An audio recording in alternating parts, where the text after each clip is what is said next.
Hey, if you're tired of pretending that 4 a.m. monk routine is going to save your life, yeah, whatever. Today, you're going to walk away with some real-world zero heroics morning systems on the dual stream right now, live. Mornings in the Lab with Keith, John, and friends, Jimmy, Melissa. Let's get it going now.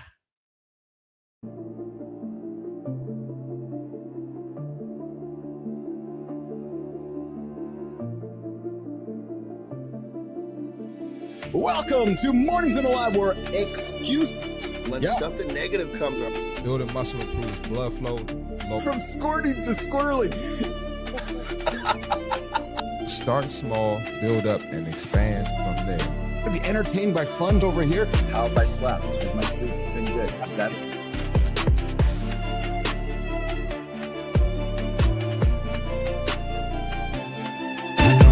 Doesn't come from breaking the rules, you guys.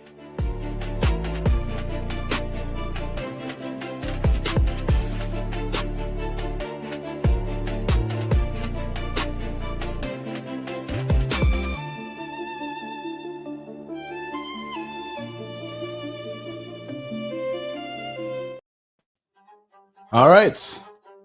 Hey, we're trying to dual stream out this morning, nation. What is going on? Good morning, everybody. Good morning, everybody. Welcome back to Mornings in the Live with Keith, John, and friends. Your live morning show for men who want real talk, motivating content, and entertaining conversation that doubles as your daily accountability partner. Jimmy, check those streams out on YouTube, man. We're running a brand new dual stream here today. Boom, boom. Horizontal and vertical, all on one. Welcome to the morning routine live stream where we help you start your day right with laughter, insights, and a nudge to take one honest step forward. Hey, guys, standard reminders today. If you haven't already, I invite you. Oh, yeah, big invitation coming up. Big invitation coming up. Yep, like the channel. Subscribe to the channel. Tell the channel that you love Mornings in the Live with Keith, John, and friends. Before you know it, I got to tell you guys right now, just a quick heads up. This is an R-rated experience. If you're brand new here, we might offend you along the way.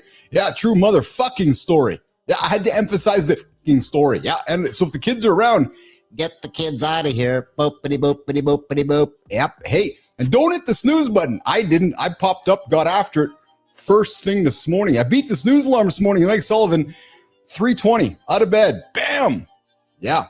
Got my training in today. Hey, guys, coming up hour one, the morning loop. We're going to start with a confession booth disguised as a group chat. Hey, guys, which guy are you? Honestly, when you get into the group chat, are you the wall of text philosopher? Or are you the meme dealer? Or are you the thumbs up, then you disappear guy? Or are you the midnight crisis voice note guy? Which guy are you? Yeah, and hey, in the no shit Sherlock department today, weightlifting versus running for blood sugar. We know the answer to that one. I got a big dog in the lab who likes to lift a few things up and put them down every now and then. His name's Jon Andersen, joining me here today. And hey, a man with the longest name on earth. Neiman, I love this stuff, man, because I have not paid any attention to this, so I love it. This is great. A man with the longest name on earth. ABC. Well, how does it go? What's that XBL Adocious song? There we go. Anyways, try saying that before coffee. I see Anderson hanging out here in the back room. They're in the green room. He's ready to rock and roll. Bring it up here in a quick second. Scientists say real life zombies. Yes. They're making them. True story. And a 25-year-old look at super agers. One thing they all do, one say it out loud. And a music therapist on singing weird benefits. Bring your shower mic, guys. And hey, center stage is your gut controlling your mood. We might talk a little bit of peptides today. We all know how the serotonin in the gut helps affect the mood. We're going to have that conversation. Deep dive. Guys, there's everybody saying do this, do that, do this, do that in the morning. Well, we're going to offer something else for you today. Do what works best for you. Stop copying those 4 a.m. routines and find out something that works best for you. And hey, are you an air fryer person? Or you like to do stuff the traditional way, aka the microwave. Haha, we're going to talk about the air fryer later on today as well. Turning data into decisions, 7 dead simple ways to let AI guide your gut. And then we are going to get into the community corner at the bottom of the second hour when we bring in our very own Maya Reyes. We're going to spotlight YouTube, LinkedIn, and Substack this morning here on the lab. So guys, strap it in. Laughs first, progress next. Perfection? Never. The morning loop, it starts right now. Morning, lab. Good to see you.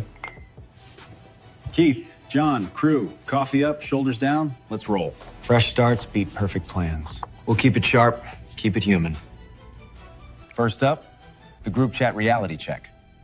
Leader, planner, Meme, ghost. Who are you when it counts? Breakfast that steadies your mood. Your gut talks first, your brain follows. No 4 a.m. cosplay today. Real routines for real lives. Simple, repeatable, season-proof.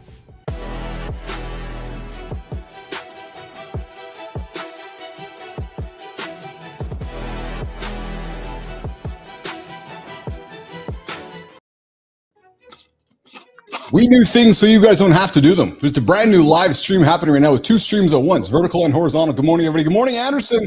Do a little talking, brother. I want to see if I got an echo. I don't hear shit of an echo. I hear an echo almost every morning, but I don't today. You don't hear an echo. Awesome. No. Normally when I get on, it takes about a minute before the voices sync up.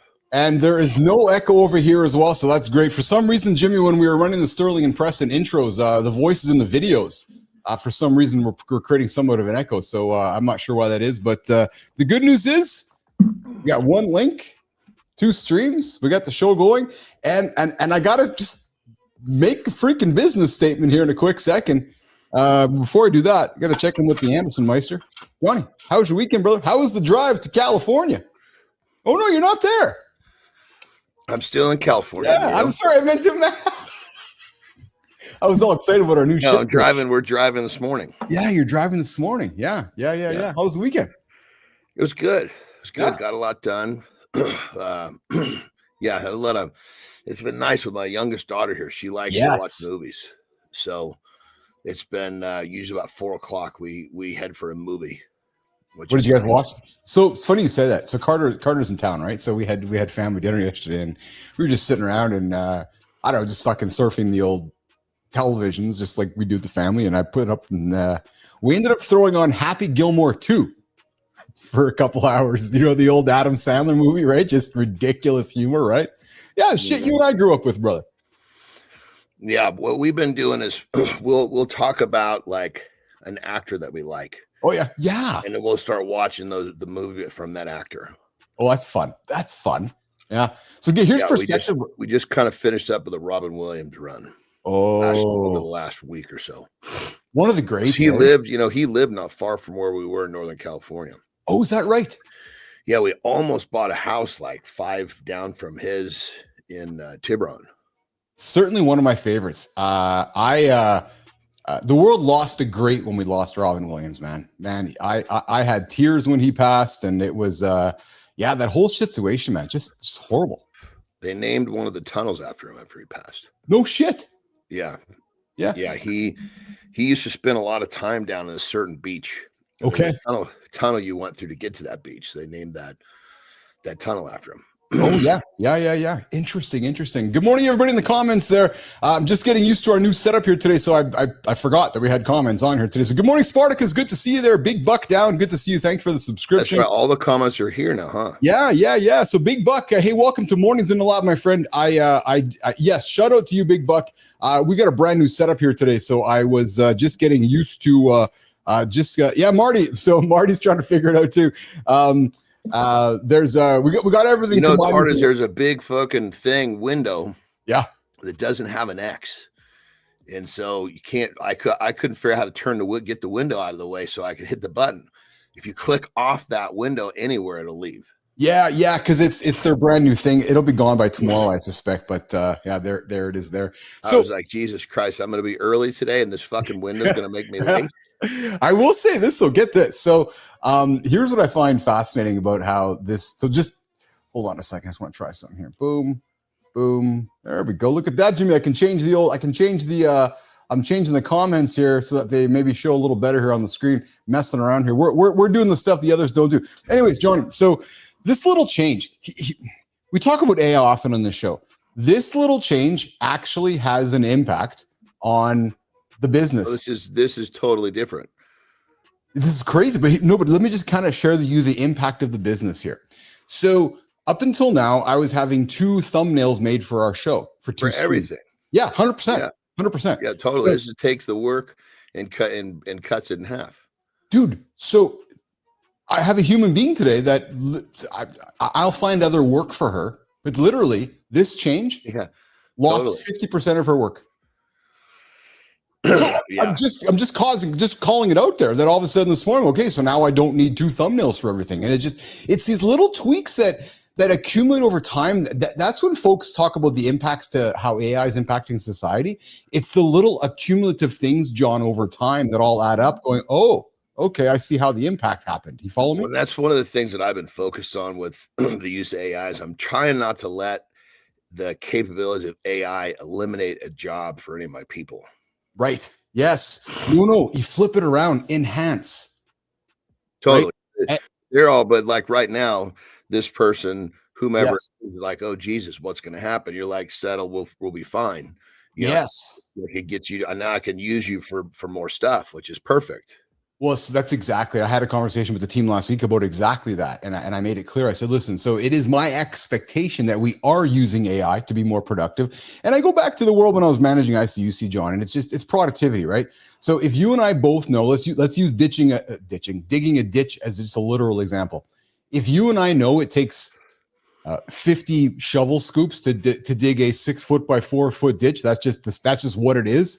But you're taking 70 and Adam's taking 100 and Joe is taking 30. Well, we know there's some discrepancies here. We got to get everybody to 70, right? So it's the same way with the tasks in our world right now. Oh. And if AI can do them, my expectation is you're using AI, because if you're not, then unfortunately you're not going to have a job because somebody will use the AI.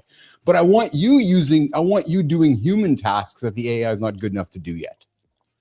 Right? So Sure. it's just switching. And in this case, it means that that person gets to have other stuff to do, which will move the business further ahead. Yes. And you know what it is too, John? It's moving these menial fucking lame tasks that let's let the I'm sorry. I was watching you do that. Let's let the AI do the menial tasks and let the humans do some stuff that's somewhat interesting and potentially entertaining, right? So hey guys, the comments are open on both sides. We have one stream happening now, guys, so you guys can join the conversation with us right now here on Mornings Alive with Keith, John, and friends. Hey, we got some stuff for the conversation desk here. Jimmy, Melissa, I think we have a transition. Hey, what are Sterling and Preston up to today?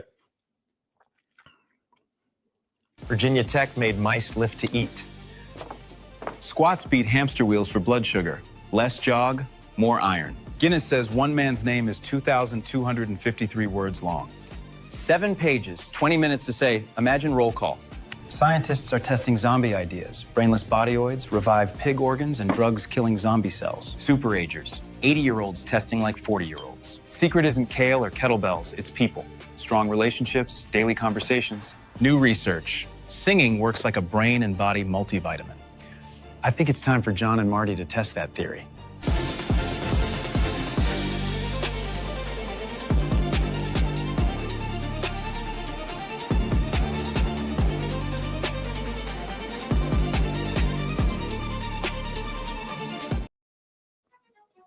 In the no shit Sherlock department, Johnny, Virginia Tech researchers report that resistance training outperformed endurance running in controlling blood sugar and reducing obesity. Duh. It's last time you put one of these on, Petra had a great comment. He's like, something to the fact, if he words things just right. He's basically saying that these scientists had never done this activity before, or they wouldn't be fucking researching it. It's so true, eh? It's so true. It's like, why are you guys? It's like, so it made and I guess love him or hate him, and we'll put that out there. Lane Norton, right? So he's a scientist, he's a doctor, he studies the bodybuilding fitness stuff, and he has opinions, to put them out there. So whether you like him or don't like him, I will admit that I do pay a little more attention to what he has to say, because just like you, when you say something, okay, I'll pay attention to it because you've done it, instead of some guy there who's never lifted a weight in his entire life. Well, what he represents. So I always talk about the two generals. Yes. There's a general that learned in a simulator in West Point, and then there's a general who learned in the battlefield. Lane's both. Yes. I saw some I don't have the news in front of me here, but maybe you saw it too. I guess there's a young lady in Florida that's lost her young child and got quite sick herself because she decided that raw milk was going to be good for her. Even though right on the packaging it said unpasteurized, it might make you sick and might make your kid sick. And Lane got up there. Lost like her kid died? Yeah.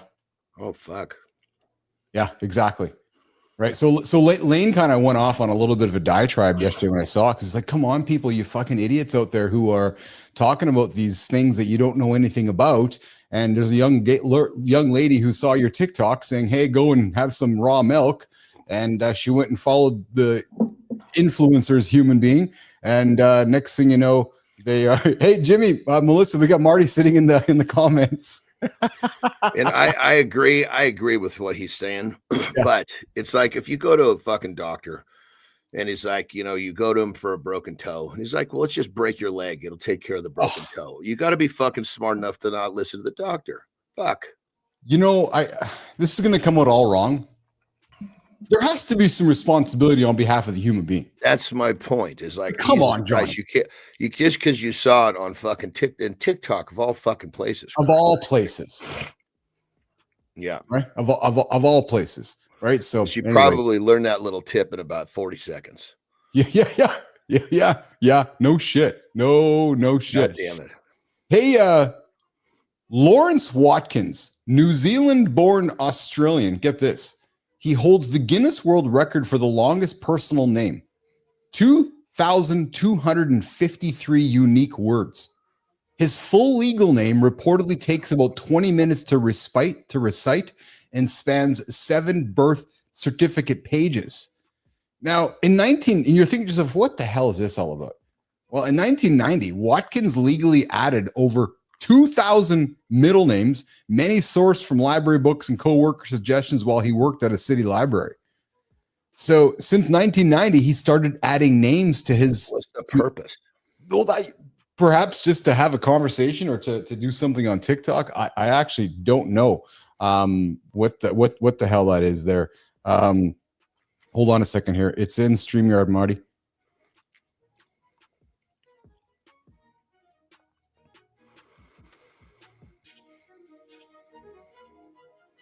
You will see. Is he having trouble getting on? Yeah, he said didn't see the link. I'm thinking, well, if Johnny got on, you should be able to get on. Hey, yeah, I'm the most fucking handicapped of the group when it comes to tech shit. I'm gonna be a little cryptic with what I'm gonna say next, but it's on purpose. Remember our guest on Friday, Bjorn? Mm-hmm. Dude, I had a conversation with on Saturday and it blew me away with some of the things that he told me. He said some things to me on Saturday that he revealed to me about our conversation on Friday. He blew me away so much that I invited him back next Wednesday for a few minutes to share with you and me and our community what he revealed to me, because he actually proved my thesis around live and what live is. It's leadership. It's having that influence. It's being vulnerable. It's being energy. He said something to me on Saturday. I almost dropped my fucking coffee. And I'm just going to leave it there because it's kind of cool. And I said, you know what, dude? You got to come back. So we found some time. Next Wednesday, he's going to come back and he's going to share with me what he went through after spending time with you and I on the show. Because when somebody hears that conversation, they're going to go, holy fuck, man. If he can do it, I can do it. So I'm just going to leave that there. Totally going to leave that there all along. So, yeah, big news. Hey, researchers, John, are testing zombie concepts across biology, essentially creating zombies. And you're asking why? Well, they're doing this to I guess, essentially see what the results will be by doing selective targeting with doing cell work. I know you're a big person who targets cells and does cell work. So these researchers are just trying to find ways to create, and of course the headline comes from zombies, used to, having humans create zombies. But yeah, there's these Stanford scholars that are creating bodyoids grown without brains for research and organ harvest. So think about a human being grown without a brain in it. Yeah, that's quite interesting. Oh, it's crazy. You know what's also interesting, brother? Gambling scandal again this weekend. This time, Major League Baseball. Yep, two pitchers. That's the guy that you want in your hip pocket if you want to throw a game. Well, so they were caught prop bets. So essentially, hold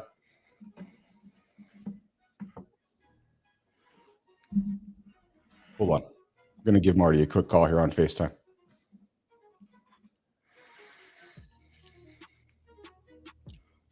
We're giving Marty a call here on FaceTime here. That's what we're gonna do. Show us him and put him on the screen. Yeah. If you let us see, you can still see if you look at the screen. There we go.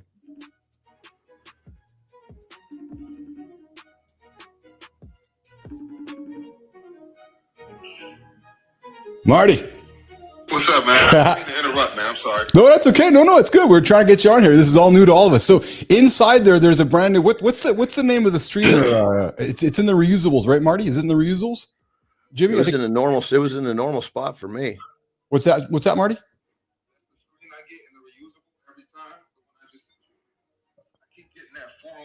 Oh, there's a title. It's called Dual Stream Setup. Click that Dual Stream Setup, and that'll get you in there. Yeah, and here's the thing, Marty. Uncle Johnny got in, so we know if Uncle Johnny can get in, yeah, Uncle Marty can as well. You press Dual Stream Setup. Is that on the StreamYard link? Yeah, in the StreamYard. Yeah, go in StreamYard there. You'll see the Dual Stream Setup, and we're doing this on the fly because it showed up here this morning when I logged in this morning. It's at 7:30 here. I saw, oh, look at that. StreamYard's got I just leave 2 Yardstream browsers open is what I do. Yeah. So Yeah. I'm there. still getting that screen.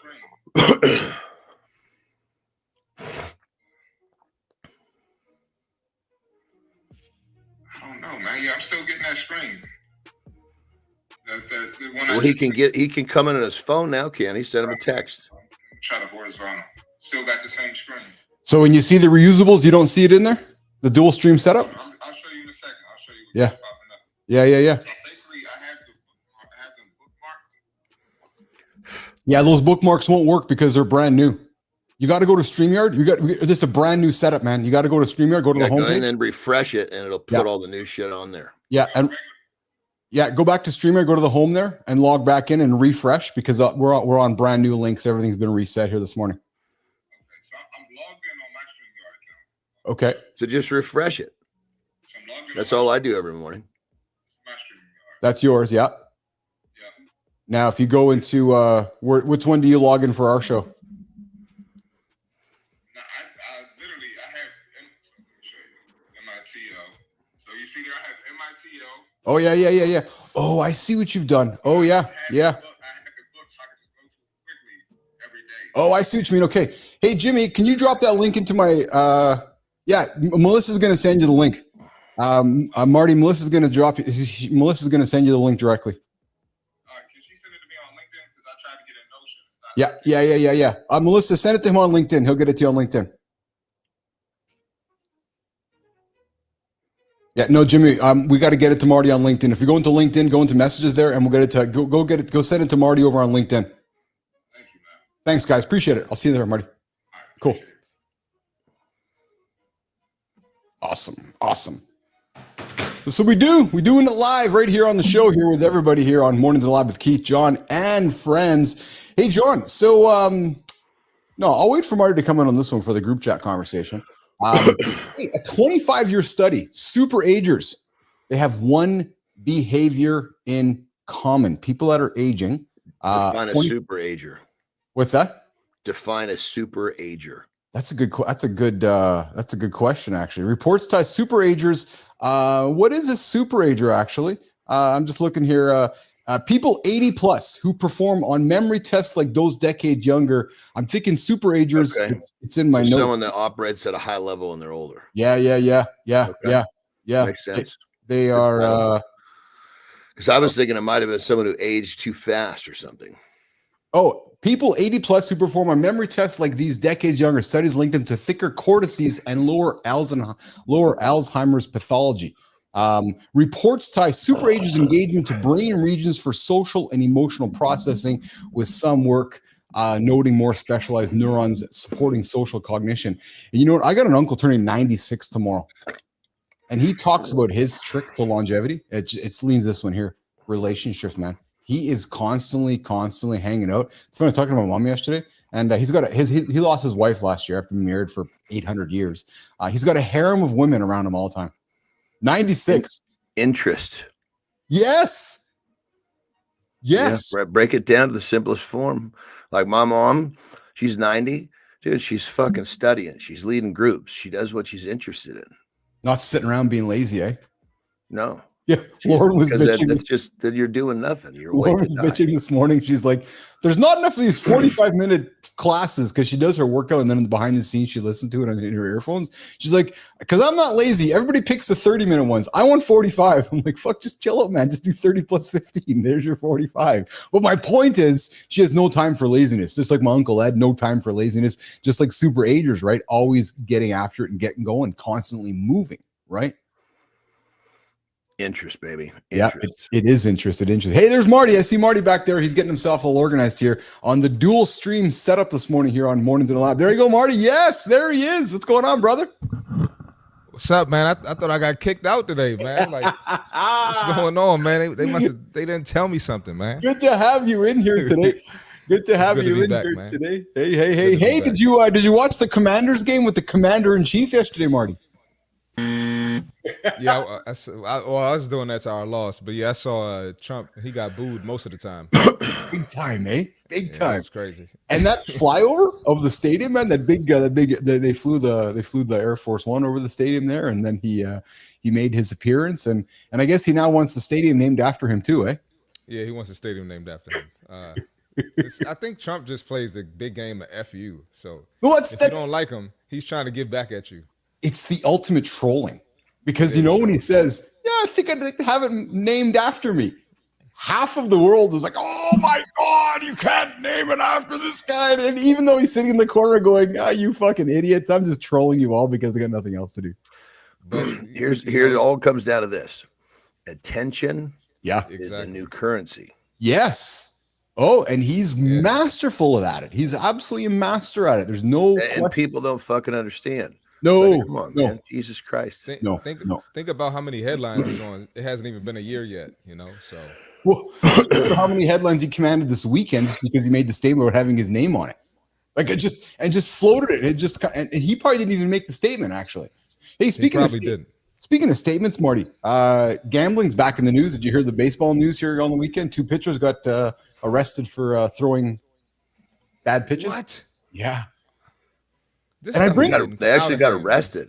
Yeah, they got arrested. Yeah, 2 guys who Luis Ortiz, Cleveland, I think it is Ortiz, but 2 pitchers caught essentially sharing information with bettors, right? So essentially, okay, I'm going to pitch today. My pitches later on in the game, I'm going to pitch them under 90 miles per hour. So if you're going to bet a prop bet that I'm going to bet a slow pitch under 90, you're going to win. So, and they actually had evidence. We went up to the pitch, threw a couple balls under 90 miles per hour into the dust and got, made themselves a few $100,000. What's crazy to me is that these guys are throwing their whole careers and lives away for 50 grand here, 100 grand there. And, I think John, you commented on last week, we talked about the basketball side of things, but man, you got your knickers in a knot if you're going to get drawn with some of this bullshit with, I don't think a lot of money at the end of the day. You know what I'm saying? I think it's gambling. You think that's just what it is? Just the idea of gambling itself, and you think they're sucked into that? It's the addictive center of the brain. Yes, everybody's got the shit they got to try to keep away. Yes, yeah. Marty, how was your weekend, brother?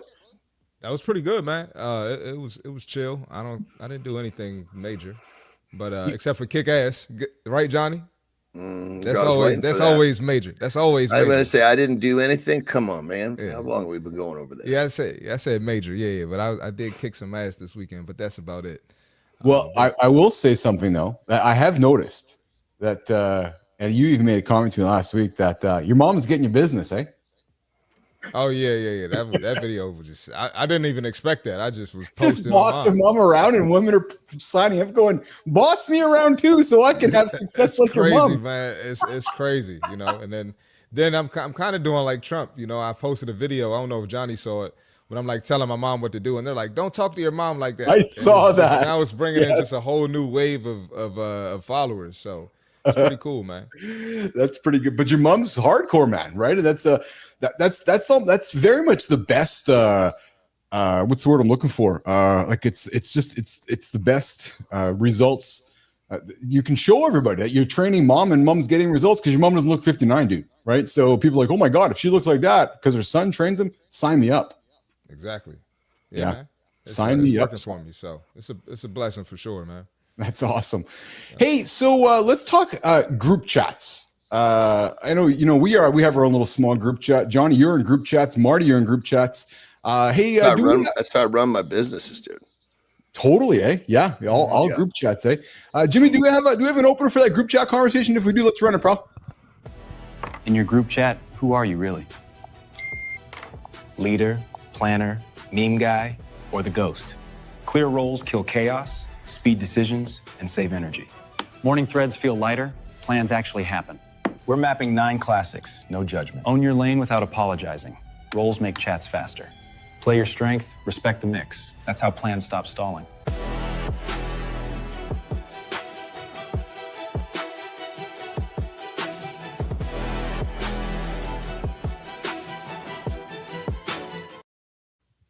Everyone plays a role in the group chat, from the planner who corrals the chaos to the type meme spammer to the light who just puts the thumbs up along the way. Let's go around the table. Who's what in the group chat? Johnny, you strike me as you're the leader in the group chat. You put the rules out there, you set the tone, and you let it fly. Am I correct? Well, usually what I like to do is I like to be involved, but all I'm doing is making sure everybody's on point. Yes. The goal is to tell the leader of that chat to remove me. That's the goal. Yeah. I only need to be there to make sure that the plan is being executed. The system's tight. Yeah. Once the system's tight and it's all running smooth, pull me out of there. Marty, are you a leader or I don't need to exist in there anymore. And that's the goal. Marty, are you a leader? Are you a planner? Are you a ghost, meme spammer, lurker, gossiper, mental parent in the group chat with your buddies? I'm sure you have a bunch of group chats with your buddies going on. How would you classify yourself in those group chats? Are we talking about general group chats, or are we talking about business group chats? A little bit of both, actually, because I think we tend to kind of play certain roles in certain group chats. I'm gonna be honest with y'all, man. Yeah, I think I'm the ghost. Are you? A lot of my group chats are dumb shit. Johnny's voice. It's the dumb shit. So just noise, eh? Yeah, I'm usually locked in during the day, so I just I kind of pop in here and there, but that's pretty much me. I'm as far as business, I'm still in the one man show crew. I'm trying to expand, so I don't have any business group chats at the moment. It's interesting because I've been in a few. Maybe you got to change that, brother. I've been talking to you about that for a year. I'm working. I promise. I'm working on it. We gotta talk offline, but I promise I ain't neglecting you. You're not neglecting me. You're neglecting yourself. Oh yeah, well yeah, you know what I mean, man. I don't. I was in a few group chats here earlier this year with some guys that I just met through some of the platforms, and I will admit, Marty, I was like yourself, the ghost, because I kind of didn't have time for all the bullshit that I found a lot of guys were just spewing in there, and I'm like, who has time to fucking search for memes and put them out there, or fucking search for GIFs, or just do some of the crazy shit in some of the chats that I've been in? I'm like, really? I don't. You know what I mean, Marty? And I'm in group chats like that too, and I'm in one-on-one chats. Like there's people who literally DM me nonstop, just different memes and reels every day. I can't keep up with that shit. That's exactly why I keep telling you to get some help. Yeah. Oh yeah. Right. Is your what kind of texter is your mom? Is your mom like a gift texter? Is your mom like is your mom short and tidy, or what? No, she's a paragraph. Oh. Yeah, she's gonna write an essay. Yeah. She's the she works in HR, so she's one of those. Every detail. Yeah. My extended family, I set one up for my extended family about 5 years ago. Yeah. There's 16 of us in there. Yeah. And that's obviously from the top down. Yes. And anyway, so my mom and I, obviously she's the top, the generation. We worked out a little system. She's like, look, I'm going to privately text you on someone's birthday. You go in there and wish them a happy birthday. So that's kind of, because she knows that I'm not paying attention to that shit. I'm probably the worst birthday guy on the planet. So that's our little system. She flips it to me. I go in there, punch it out to everybody. So everybody's, because it's a way for everybody to stay somewhat connected. Oh yeah. Yeah. I think that good morning. Hey, Mike Sullivan, I appreciate you, brother. Mike Sullivan put $15 on the table here this morning. A fantastic donation to the Mornings in the Live community. Brother. Lots of love, brother. I appreciate that. I'm the dude in the group chat that makes a humble donation every so often because Jon Andersen's reels and MITLs helped me destroy that snooze button for a 3 a.m. wake up for over 90 days. Sully, you are a fucking leader, man. You have been so dedicated to the show since we met you, since you've shown up here, and I'm talking about. Between yourself and Holroyd the ghost, unless I have something of value to add, I'll stay quiet. And then we have the lurkers, and we obviously have lots of lurkers on the show. People listen in, and then every now and then they chime in with every now and then. But I find this kind of a humorous thing. My mom just goes when she gets into the group chat, she just chat chatty Cathy, as I like to say it, right? They're dropping gifts or memes along the way too. So speaking of birthdays, when Facebook came out there, Marty, you weren't born yet, all joking aside, when Facebook came out and it took over the world there, it's almost in many ways, it commoditized the birthday too, because it just showed up on our feeds all the time, John. And we just started dropping happy birthdays to everybody we knew with really no meaning behind it. It was like, oh, it's Keith's birthday. I haven't seen the guy since I fucking went to grade 6 with him, but because Facebook told me it's his birthday, I got to wish him happy birthday. And I think in many ways, it devalued much of that. Yeah. I mean, I tell everyone, first off, I'll say, look, I'm terrible at birthdays, so I'm not going to fucking text you on yours, so don't text me on mine. Let's get that out of the way. And then when it's my birthday, there's a select people that know that I'll accept their phone call. Everybody else, if the phone rings, not picking it up, you forgot, send the text. I got something to throw on the table for y'all. Some dumb shit for Johnny. Yes, let's hear it. So this is my generation and younger, right? If you forget somebody's birthday, they take it so personal. Like, you didn't tell me happy birthday. That's why I lay that stuff out like that. Because I have friends that are like, Jesus Christ, you forgot my birthday. I'm like, fuck, man, get on the list. I forget my own birthday. Shit. Yeah, and then say I go to flirt with a girl, with a young lady, and she'll be like, "Did you tell me happy birthday? You didn't? Oh no, leave me alone." It's like, whoa, come on now, you weren't even thinking about me. Now you got too much fucking time on your hands. What you got? It's too much, man. So Neiman's dropped the comment here. Life is so much simpler when you don't celebrate birthdays. I can't disagree. Again, it goes back to we have been so conditioned as humans to rush towards a certain day, whether it's Christmas Day or a birthday or some kind of day to celebrate something, where if we just would learn to have gratitude daily, maybe it's a better life for everybody, right? Where you're just grateful. Do you know what it's turned into is it's my birthday, so I want A, B, C, D, E, F, G, fuck me, man. Jesus Christ. So I will. So I'm gonna sound like a curmudgeon coming up here, but I feel like I got to get up. Curmudgeon? Curmudgeon is somebody who just belly aches and is negative and grouchy half the time. I like that. That's an interesting word for a bitcher. Yeah. So you could use that and someone might not know. You're a curmudgeon. Yeah. What's a curmudgeon? Go figure it out. So I do get kind of curmudgeon-esque as we head into the holiday season, not because I don't want to spend time with my family. Do not misunderstand that. Society just seems to have gotten it so wrong over the years, where it just becomes a race to open up the wallet for 2 months.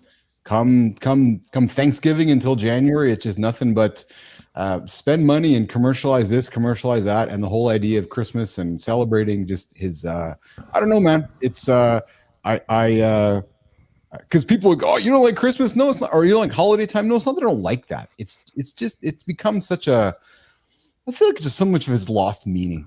Am I making sense, Marty? Johnny? Yeah. I mean, Terry and I have this kind of plan that we're gonna execute at some point. And so because we've talked about getting a cabin up at Big Bear for snowboarding, right? Yeah. When we talked about all these different plans, and one of the things we realized, what we need to do is we need to kind of really take a little longer to make this decision. Because if we're just buying a little one, it doesn't really, if the market's inflated, doesn't make a big difference. Yes. But if you go a big one, that's a big difference. Yes. But if we get a cabin that's big enough where the family can commune, that would be an amazing, to be able to be in the snow for California people. That's big. That is a whole different thing, right? Because you're bringing the crew together, hanging out. It's not, you're not rushing to buy a gift. You're rushing to spend time together. Yeah, a very big difference. What about you, Marty? Yeah, we're not big on like gifts. You know, we're big on just spending time with each other. Yeah, and we'll get the like if we got little kids in the family and stuff, we'll get them gifts. But yeah, I mean, I wasn't even raised like that to just look at gifts all the time. Yeah. So here's a reframing of a birthday, right? So our very own Jimmy, on his birthday, unfortunately lost his father. So imagine that kind of dichotomy that Jimmy needs to go through really for the rest of his life. And I'm sure, Jimmy, we're going to talk in front of you instead of behind you. I can only imagine the conflict of feelings there, right? And I'm going to think this too, that there's probably, I'm going to think there might be it's like a mixture of love and understanding and frustration and anger.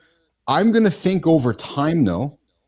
I'm just going to put it out there. Over time, I would think over time, it might even become a more memorable day for you.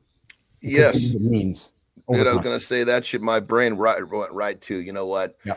Over time. You can hurt. The first one's going to be a little screwy. After that, that's the day I celebrate my dad. Yeah. That's kind of what I think, is that over time it's like, I think right now, and probably the John, to your, like, that next year, Jimmy, next year is going to suck, man. Just putting it out there. Next year is going to fucking suck. Well, it might. Let's not. No, good point, Johnny. Yeah, good point. Thank you for reframing that. You never know. I mean, the bottom line is, how quickly can he reframe it? That's a really good point. Thanks for reframing that, because it might not actually. But what? So I would even offer. This gives a really wonderful opportunity to reframe the entire idea of your birthday. He's got a whole to get it done. Yeah. It's and then it's interesting. Melissa says that the most important day in a Satanist's life is his birthday. Think about that. This is a teaching they live by. Think about that, right? A Satanist's life. Interesting. Yeah. Hey, is your gut controlling your mood? We got an intro for this one now, Jimmy? If we do, let's run it, because I know John has the answer to it. The shocking science of the microbiome. Jimmy, let's run it. Why does breakfast sharpen me some days, fog me others? Because your gut talks to your brain first, before willpower shows up. Calmer afternoons, steadier decisions, fewer spikes and crashes. That edge matters at work, in training, and at home. We'll decode the gut-brain link without jargon. Simple switches. Protein first breakfast, fiber plus probiotic, earlier sleep. Diversity matters. Your gut signals your brain, not vibes. Align the plate with the brain, not trends. Repeatable wins over spectacle. Simple switches you can feel by afternoon.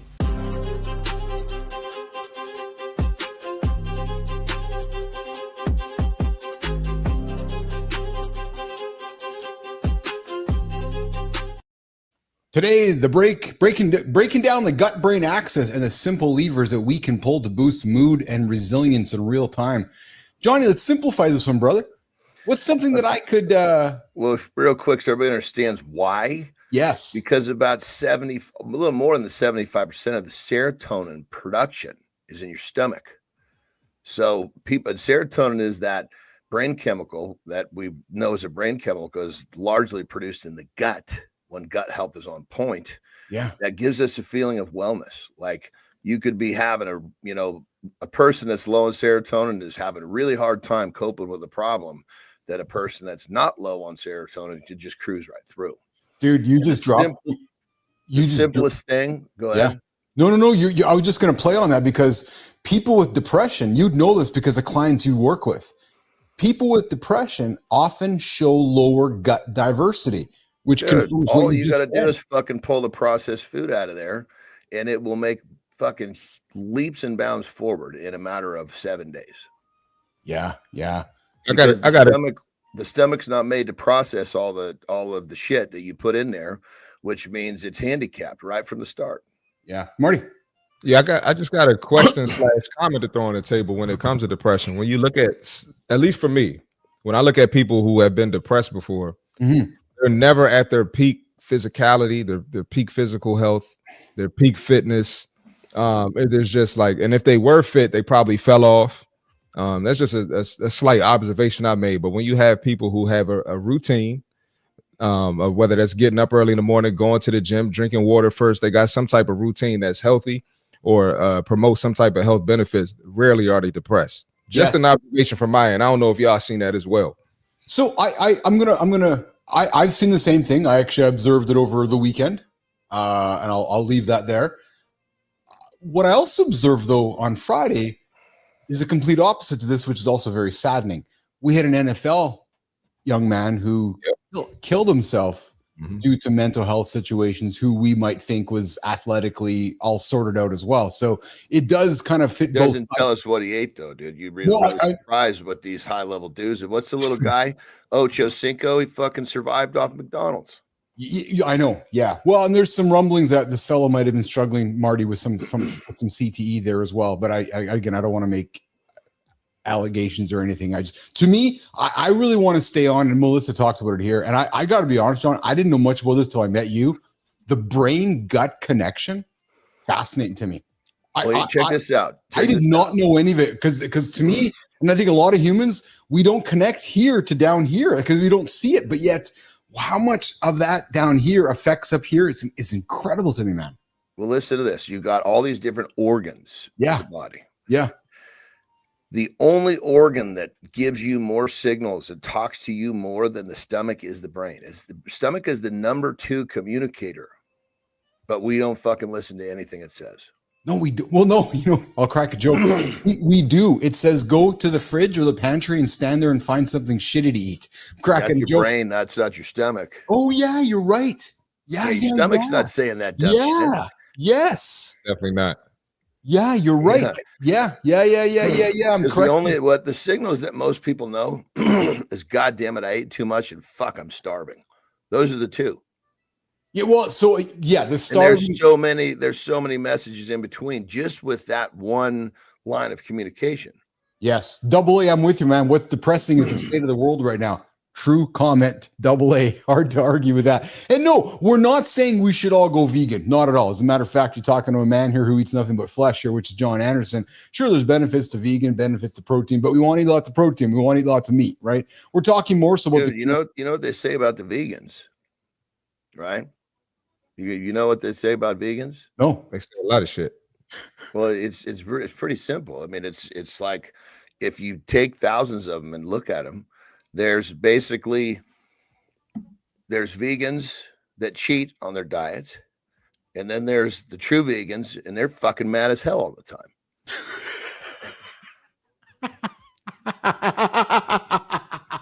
They're mad as hell all the time, Marty. Simple as that. Period. Boom. Yeah.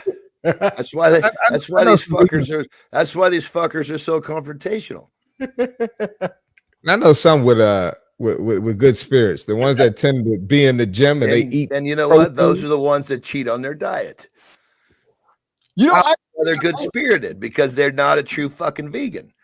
If you look at a vegan, so few are fucking truly doing what they're supposed to do. You know what? I'm gonna kind of walk towards Andersen with this one because I would be fascinated to do a study.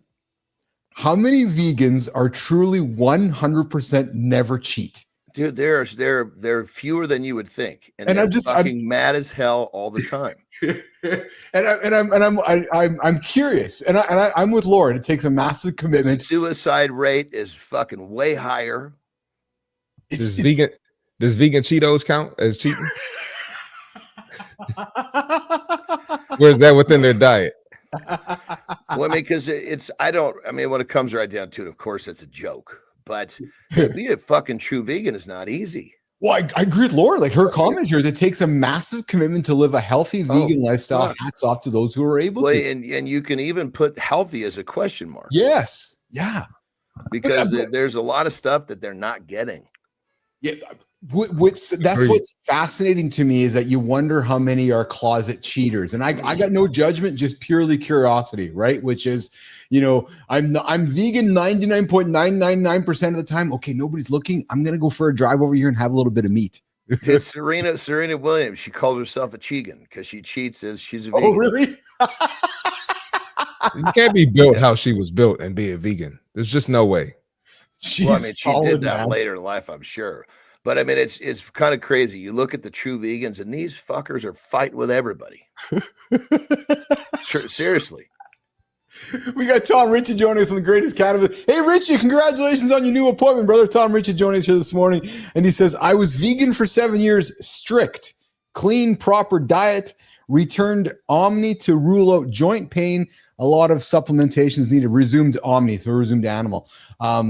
It's interesting because here's what I'm curious about this though, is that Tom used the word was, which like, so why did you change? So he's like, I went there to go get, to rule out joint pain, and I went back to supplementation and so forth, right? So it's and then Spartacus, the mother's 90 years old and her memory is still completely there. She's always keeping busy. Yes. It's I find it fascinating, those that choose. There's so many other ways to kill inflammation than doing that. Yeah. A dirty vegan, Tom called himself, or as you said, Serena Williams called herself a cheegan. There was a dude, we had to block his ass finally, but I mean, this fucking guy was, you couldn't say anything. He was going to come at you. So I tagged him, the angry vegan. I'm like, Jesus Christ, this guy, he just gets more spooled up. All right, strong men engineer their environment. Start with the gut, guys. The gut has more influence on our brain than we realize. Again, I'm learning so much about gut health just doing this show with everybody here and how it affects the brain. We're going to do a lifestyle tip with Jon Andersen. Wake the young man up. We'll do a reset on hour 2, and we'll come back and keep the show rock and rolling. Here we got Double A saying before we go, we just need intermittent fasting and ensuring our eyes aren't bigger than our stomachs. We need to find what works best for us would be what I'd put on the table there. So let's do that. Let's do a lifestyle tip. We'll reset hour 2 and keep it rock and rolling here on Mornings in the Lab with Keith, John, Marty, and the entire gang on the dual stream edition, brand new Mornings in the Lab with Keith, John, and friends. Let's do it, Jimmy. And that's Uncle John's tip for being an awesome puppy pitcher. Do what the other puppies aren't willing to do. Don't be fucking average.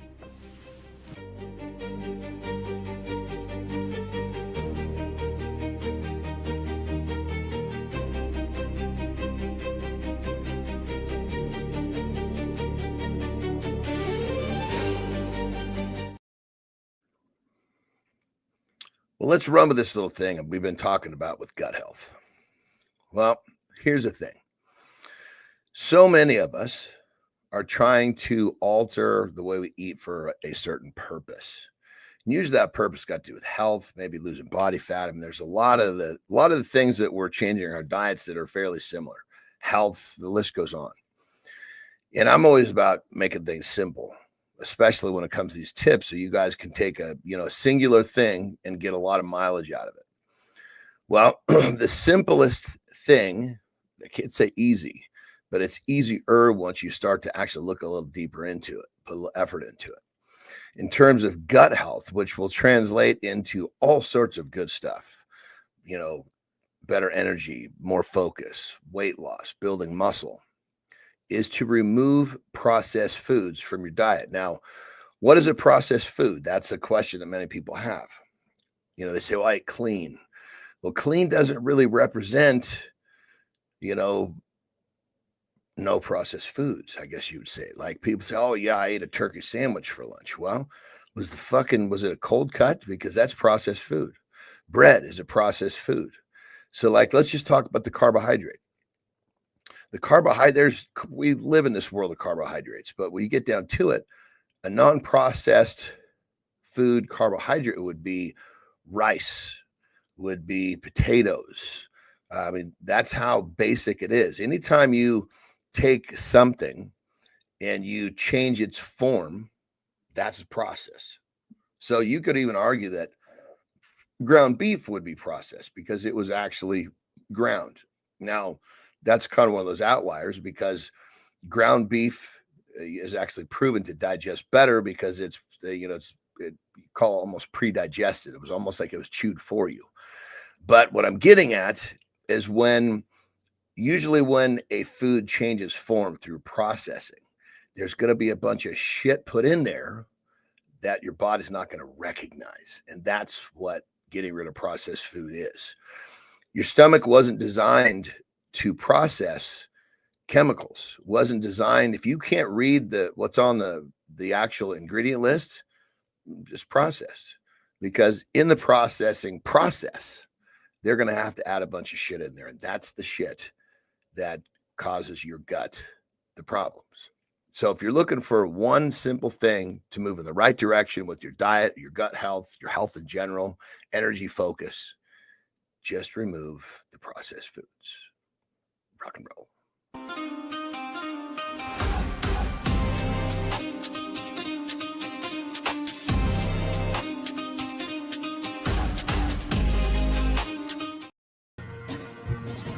All right. Good morning, everybody. Welcome back to Mornings Live with Keith, John, and friends. We're getting after it here on the Dual Stream Edition. Brand new. One stream. No. Two streams. No. One stream, two formats. Horizontal, vertical. We got everybody together, everybody. Welcome back to the big show here. Mornings in the Live with Keith, John, and friends. Center stage just wrapped up. We talked gut health, guys. We talked gut health as I got distracted by some wonderful love notes from my beautiful wife. I love you, babes. Guys, we're going to get into deep dive. We're going to stop copying 4 a.m. routines. I got a fun couple topics here I'm going to put on the table that I'm going to surprise the guys with here. I want to talk berberine. Guys, when we come back with John, I want to talk berberine. I want to put that on the table as well. We're going to talk turning data into decisions, and we're going to talk air fryer. Yes, do you guys use air fryers? I read something on the weekend about doing eggs in the air fryer. I'm kind of fascinated about that. See if you guys have done boiled or soft boiled or hard boiled eggs in the air fryer, even though it's not boiled. And hey, bottom of the hour, guys, we're going to open the phone lines 431-300-3005, 431-300-3005. Those phone lines will be open for you guys to join the show. Yes, just like 1996. Speaking of 96, that was the year Happy Gilmore. $12 million budget. Happy Gilmore won, $12 million budget. This year, they launched Happy Gilmore 2. Holroyd, Happy Gilmore 2. Watched it yesterday with the kids. $152 million budget shot in the state of New York, in New Jersey. $152 million to make Happy Gilmore 2. 28 years later, after they spent $12 million making Happy Gilmore. So not really sure what they spent the additional 120 some odd million dollars on, but it certainly was a funny movie, and I enjoyed that one. Watching that one here yesterday with the kids. Let's bring Marty back up here on the show here. Marty, have you watched Happy Gilmore before, man? You seen that show? Seen that movie? I've heard of it. I've never watched it though. It's fucking funny, it's man. a little before my time. Yeah, I know. Yeah. Number two was on the weekend here. I had some. It's a little white too. I was just gonna say, man, it might little be. Actually, I don't know if there's a black guy in it. Now that I think about it, I don't know if there's a black guy in the whole movie. Yeah, I don't think so. No, I think it's actually a fully white movie. There's not a just now that I'm thinking about it, it's a golf movie. And we know there was one black golfer who kind of changed the world for a while and then he went and fucked himself up, and there's been no replacement, Marty. There's been no black guy to replace Tiger. Black guy, yeah. Sorry. Maybe I should try golf. That's the path I should have went down. No, but I didn't see that movie. I've heard of it though. Yeah. Hey, Johnny, berberine. Can we talk about berberine, Johnny? Do you know much about it? Do you use it? What can you speak about it? I found some news about it, and I was a little bit curious about berberine. Are we able to talk a little bit? Yeah, I mean it's helpful. It's one of the things I'm looking to know more about. I haven't actually gotten deeper into that one yet. Okay. But it's definitely something that can be. It definitely used properly. It has some pretty good properties. Yeah, so a plant-derived compound that supports weight loss and metabolic health through multiple complementary mechanisms. And some of the things that I guess it does, John, is supporting blood sugar control, activating AMPK for fat burning, enhances gut health. But here's the thing we got to remember. Yeah, it's not a single. Excuse me. It's not a singular fix-all. No. Yeah, so it's going to be added into a repertoire that's going to make it have the punch it needs. Yeah, that's kind of what I got from this. That's the part I don't know. That's what I got from the article here, but I know I brought it up because so it's not a peptide, it's a natural compound, right, John? Like it's an actual it's a natural compound, but derived from plants, yeah. Derived from plants. Yes. Yeah. And what I found fascinating about it, not fascinating, what interesting about it was that it also positively influences the gut microbiome, increasing beneficial bacteria, reducing inflammation. It also manages cholesterol and lipids, and it increases the metabolic rate. So not going to overcome processed foods. No. Well, that's again, right? Yeah, I have my Big Mac and I followed with my berberine and my creatine. Hey, before I forget, I got to go at 20 because we're trying to get out. We're trying to leave at a certain place. I just got to go 10 minutes early. Yeah, that's good. That's awesome. Yeah. So there was the black dude, Marty. Carl Weathers. Yes, he was his coach, Apollo. Yes, that was. He had no arm. Remember, his alligator ate the arm. I do. Yes. Yeah. So there you go, Marty. The one black guy only had one arm. See that's why I didn't see that movie, man. Come on, can we get some good representation in there? All right, I'm gonna check it out. now. It's and there's nonstop cameos in it, like Marshall Mathers, Eminem's. Like everywhere you look, there's nonstop cameos of actors that are making their way through the movie because it was just one of those stupid kind of just funny, ridiculous movies, right? So. All right, berberine. Hey, here's something else I wanted to put on the table for you guys as well. No, hold on here. Where we go here? Air fryers. Marty, you got an air fryer? I do. I love it. You do? The air fryer and then something called a Ninja. Yes, the Ninja air fryer. Yeah, so is that how you cook all your food? Not all of it, but I use it for certain things. Yeah. So crispy Potatoes, protein, There's a lot of value in the air fryer. So hold up! Don't tell me it's unhealthy. Don't tell me it's unhealthy or something, man. I know you've come. No. It is what you make of it. As long as you're using it the way you can make anything unhealthy if you want to. Okay. Johnny, you ever made eggs in the air fryer? I found something on the weekend. I don't make anything in anything. I eat it. Let me rephrase it. Does Terry ever make eggs in the air fryer? No. She's vegetable. She does amazing vegetables in there. Yeah. There's I found some on the weekend. I wouldn't be able to find the fucking air fryer. I'm with you, Johnny. I lose stuff all the time. Let alone fucking how to turn it on. Air fryers obviously offer significant health benefits versus deep frying, up to 75% less fat, lower calorie content, reduced risk, and so forth. I found this because we talk eggs often on the show. A new way to do your eggs: throw them in the air fryer. True story, Marty. Soft boiled, medium boiled, or hard boiled egg, throw them in the air fryer. Now, one may say, why don't you throw them in why don't I just boil the water? You just might find a different way to enjoy your eggs by throwing them into the air fryer. So there's something for you to consider, Marty. And they won't be crispy. Less moving pieces, I would. Yes, and they won't be crispy, Marty. They'll just be good old cooked eggs. In the same way, too. Put them in your shells and get the whole thing done just like that. Yeah, well, I don't eat eggs, so that'll be. I know you don't eat eggs. That's why I thought maybe that was a way to get you walking towards eggs. Johnny, I think it's our mission. One day we're gonna convince the young man to consume an egg. You've never had an egg, Marty, ever? Nah, I have. So I'm gonna try to get my mom on here one day and tell you what happened when she tried to feed them to me as a baby. I would spit them out. Lauren, I don't think the air fryer can hold enough food in a serving for John. Actually, I know it to be a fact. Yeah. Would you eat, John, 4 pounds of protein a day? 4 pounds, right? Yeah, but I eat it, and sometimes more, but I eat it over 7-8 servings. Yeah, I know, but you're still going to make it. Oh, yeah. No, when that's why she does vegetables in there. Oh, yeah. Yeah, when we cook something, I mean, she just cooked up, I don't know how big these things were, but they're at least a couple, 2-3 pounds a piece. She just did 7 tri-tips. Oh, yeah. Usually we're going to get 20 pounds of something every time we cook. Every time she cooks. Okay. It will be because I'm the moral support portion of the deal. Hey. So you prep in advance? She's not cooking every meal. You're basically just taking that. Hell no. She cooks. Right. Yeah, she cook anytime.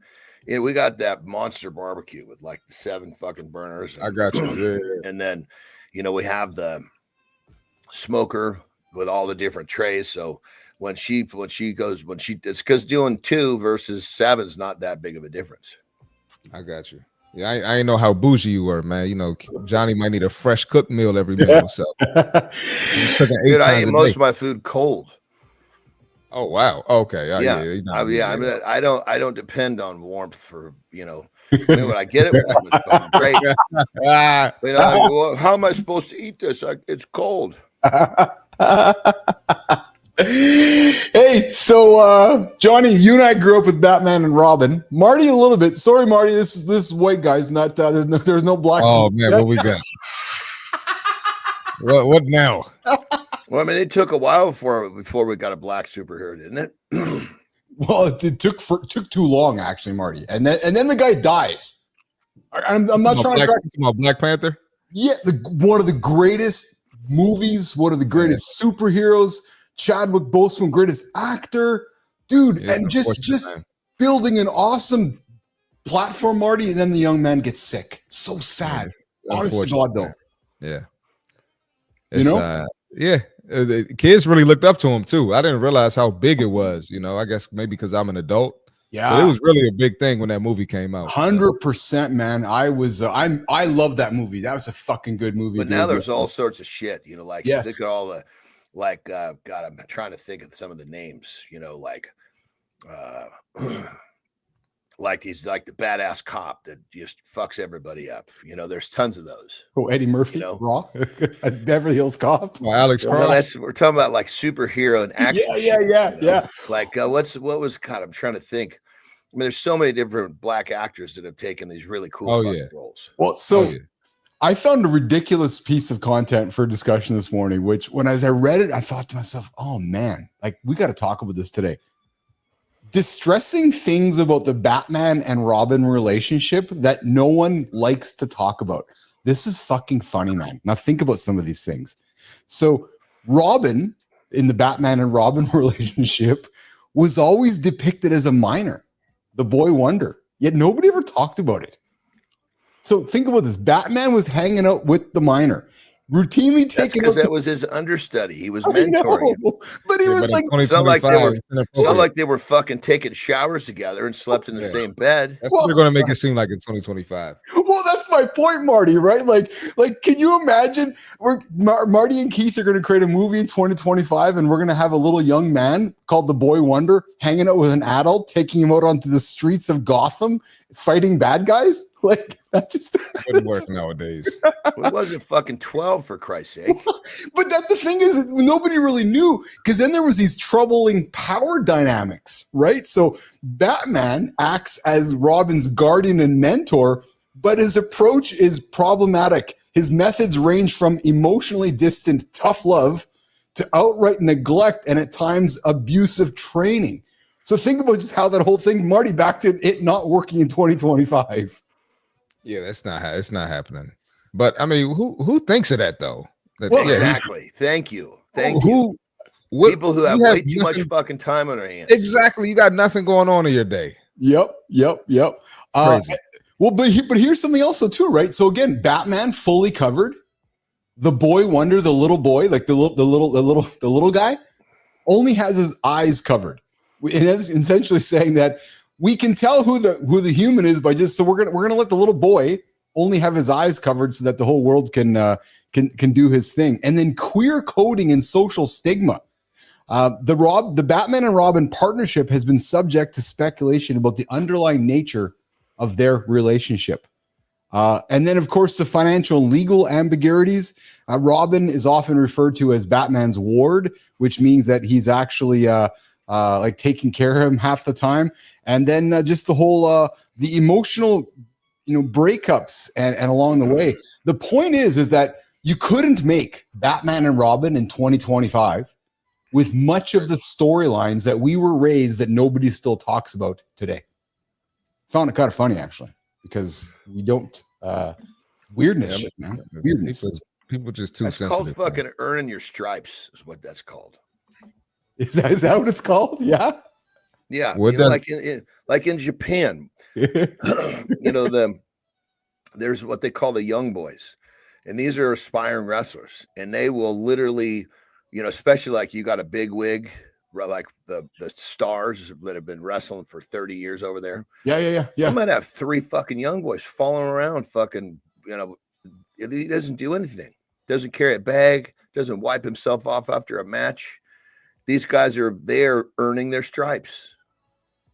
There is a so I'm actually really glad you put that on the table, because Carter and I were talking about this weekend. He's obviously got his hockey career happening right now, and he's not playing a lot right now because he knows that he's got to earn his playing time. You know, he knows exactly. that he's not, right. Exactly. I had to go through that too. Marty, John, why have we stopped teaching that to people? That you got to earn it. And I'm serious. People don't want to fucking work. The people don't want to earn it anymore. Is that what it is, John? Is that from your point as simple as that? That's okay. I went to school. I've done this. I've done this. I should expect this. Is that what your perception would be? I honestly, I haven't put that much thought into it. Marty, I just know that the people that someone that like in the young boy scenario, yeah, a lot of them don't fucking make it. No, it's they're earning their stripes. Yes. They'll do that for a fucking decade. Putting the time in. Yeah. I'm gonna add this too, man. So we probably started participation trophy era in like what 2008, maybe 2010. Yeah. Maybe even a little bit earlier. Yeah. Earlier. Okay, yeah, definitely earlier. Because I was gonna say a lot of them are adults now, or young adults. Yeah. Right. So they grew up with their mindset. So now they think they're just entitled to everything. And then you throw body positivity on top of that. And then you throw some other things. I don't want to get into it. But yeah, I understand. I guess racial, right? Because sometimes you don't have to earn something. You could just be the black person and get awarded with stuff. So I think all of that ties into this crazy entitlement in our country and Canada too. So I'm pleased that I saw, who is it? Two big, the names escape me. Two big global corporations here just stopped reporting this week they just stopped reporting on their DEI initiatives. Finally, to your point, Marty. Really? Because the DEI initiatives are about checking the box. Okay, we got 3 black guys, check the box. Instead of, there's 3 talented human beings. They're extremely smart, extremely proficient. They happen to be Chinese, Korean, and black. Not because of, you know what I mean? There's a shift in the thinking. So I think it's back to your point, Marty, around the entitlement side of things too, right? It even goes deeper than that. Interest. If you have enough fucking interest, you'll earn your stripes. Oh, if you have, so I'm who's just a Mel Robbins I saw on the weekend, and her clip was so simple. We talk about it daily. She's like, there's truth to the fact that if you show up day after day, you will get what you want. Mm-hmm. Because 99% of humans will not show up every single day to get what you want. Most will quit. And she oversimplified it, but she's like, truth is, if you continue to go, just by time itself, people are going to fall off, and those that are left standing, the people that keep showing up, their interest is interest, because the interest is what drives you. Yep. If you don't have an interest in being here, you're not going to keep showing up. It's actually as simple as that. Speaking of showing up, I got 1 minute left. Anderson, what time's the bus leaving? In 40 minutes? Well, Terry's up. Oh. Yeah. Whoa, hold on. What's going on? We've never heard this. No shit. Because we need to get out of the house before our youngest daughter gets out of the house, because we're not bringing our dogs. And you said if they know when we're packing the fucking car. Yes, the dog. So if she leaves, and then we pack the cars and leave, they're gonna think they get and they'll think they were left behind, like we're leaving. Yeah. And that's we don't want them to have that anxiety, because she's going to be gone for like 8 hours, and they have no problem with that as long as they're fucking chill. Mm-hmm. So we want to get out. So we want to make sure we're gone. She'll be home for another 15 minutes. Then I'm actually loading the car where they can't even see it. So they don't know that we're leaving like we're leaving. Gotcha. Marty, it's funny, man, what we do for our animals. Johnny, I'm so with you, man. When I go somewhere, I'll make sure the animals can't see me when I'm getting my bags. And the crazy part is Terry won't fucking do this for me. Yeah. It's the dog. I know. I will sneak behind the dog's back to put my bags over there so they don't see, because if the dogs know I'm leaving, oh my God, their anxiety, they start pacing, start freaking out. Leaving, right? So it's actually a thing. It's totally a thing. I get it. Marty, what I got going today, bud? I've got some more clients. I'm gonna get my workout in. I took 4 days off, Johnny. Dude, my body was hurting, man. So I really needed it. Feel? I feel great. Like I'm ready to get after it, man. Yeah, that's it, babe. That's it, man. So I'm gonna get after it today after 4-day break. I'll let you guys know how it goes. I'm so curious, so Marty, how was your brain feeling going through it though? Were you like, oh fuck, I gotta go? Or were you intentionally telling yourself to stop? Because I know I have that battle. Yeah, the first 2 days I was like that, but yesterday and the day before that, I was fine. Yeah, you realize that, okay, I'm going back on Monday. I'm going to accept my pace right now, right? Exactly. Yeah, good for you. Yep. That's awesome. All right, well, let's get the big man out of here. Jimmy, Melissa, let's get the big dog out of here. Marty, you going to rock and roll too, brother? You're going to stick around for a bit? I'll stick around till 9:30. Let's do it. All right, so let's get the big dog out of here. Johnny, all right, Johnny, travel safe, okay? I'll see you guys in the morning. Have a good loop. Take care. You betcha. All right, John's out of here. He left with Keith and Marty here on Mornings Live with Keith, John, and friends, getting after it every single day here at 8 o'clock Eastern time, right here on the big network of YouTube and so forth. I wanted to say something for you, Marty, here that I got. So, Marty, scientists just found something fascinating about how women dirty talk. And I'm serious. Okay. And it's actually linked to how women think about their genitals. Okay. Yeah. So women growing up using vulgar terms for their genitals feel more empowered when it comes to having intimate relations with their partner, to be a little more open-minded around it. So the study involved almost 500 American women and categorized words used for female genitalia.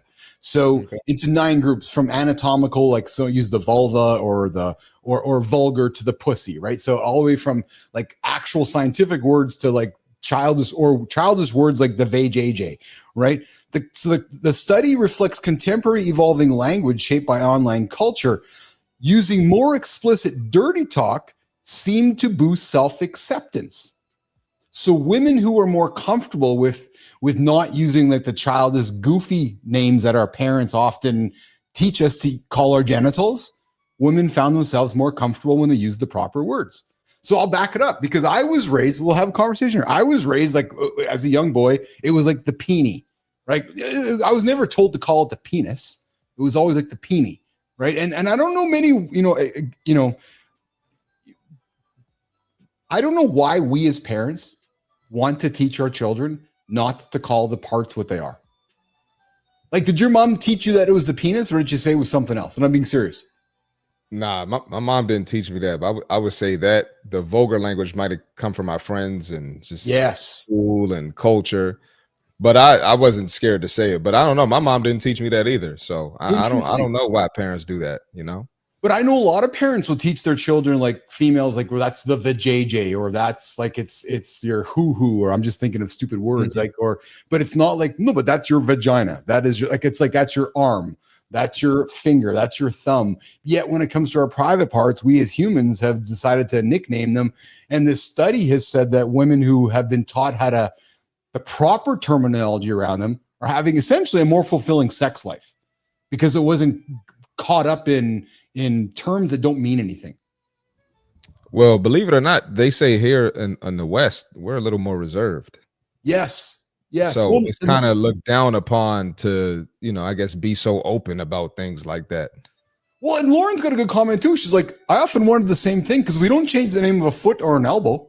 Like, I don't say to, hey, Marty, my whatever, the thing at the bottom of my leg is sore right now. Like, it's just, but yet, I got a little girl. Oh, did you go wipe your vajayjay? No, did you go wipe your vagina? You got a vagina, and that's where you pee. It's just, so anyways, I thought it was fascinating, because I think there's good learning in that, right? Well, I was going to say, think about it. We sugarcoat stuff like that. And you wonder why we sugarcoat everything else. So true. So you got a kid thinking, I can't say this word. Well, I can't say fat. I can't say, black. I can't say white. It kind of carries on as we get older. So I think this might be the start of it. We might have discovered the start of it. Yeah, no, I think you're right, because the study reveals that how women dirty talk, especially the words they choose, can play a significant role in their sexual confidence. And that was really the point of it, right? Which to me, it's the confidence. And I like your point of view, because if we're just dismissing it on day one, you're not teaching the children anything proper on day one at all. Yeah, no, I absolutely agree. And especially with women, that all the stuff they have going on and Oh, the obstacles they had to face growing up as little girls and stuff. Like, why not just be open and tell them what it is, you know? it's one thing I really have appreciated and loved about Lauren is her body acceptance. Mm-hmm. Right? She's like, yeah, I have a baby. I had a baby and it came under my vagina. And I got a body. No, but it's like, but yet, yeah, we laugh, Marty, but yet we know so many human beings are so uncomfortable admitting that that's how it works. Like, seriously, right? You're like, you sit down with a female going and have a conversation about having a kid. We get squeezy and nervous and no, actually, that's how it works. That's actually. And guess what else? It's been happening for centuries. You know, the women just didn't start having kids. They've been having kids forever. So, you know, let's call it what it is. Let's call it what it is. Exactly. Speaking of calling it what it is, how's the behind the scenes going, brother, in the content world for you? Oh man, it's going good. I haven't really added anything new, you know, but I'm getting a lot of new subs to the page. Nice.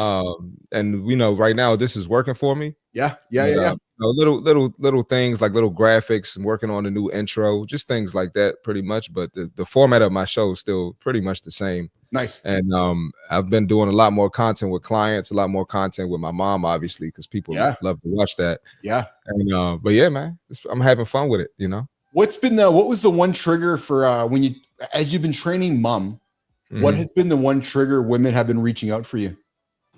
Like they're seeing mom's results. They're seeing that like what are they saying? Make me like your mom. Help me get to be like your mom. Like what's the common theme? Yeah, more so. Hey, you know, make me like your mom, or just having the confidence to do it. Because a lot of people in general, but especially women, you know, they kind of throw in the towel at a certain age. Yes. And so them seeing my mom makes them feel a lot more comfortable, you know, getting in the gym, and then me working with her. They know I know how to work with women that age. So, you know, I've been getting a lot of, you know, 40 and up women. Yeah. I've gotten some women my age too. Yeah. But it's crazy, man. Like the guys just, you know, I get way more women clients than men. I don't know why that is, but you know, the guys, they tend to like to do it on their own, I guess, maybe, or I don't know. So, I wouldn't complain though.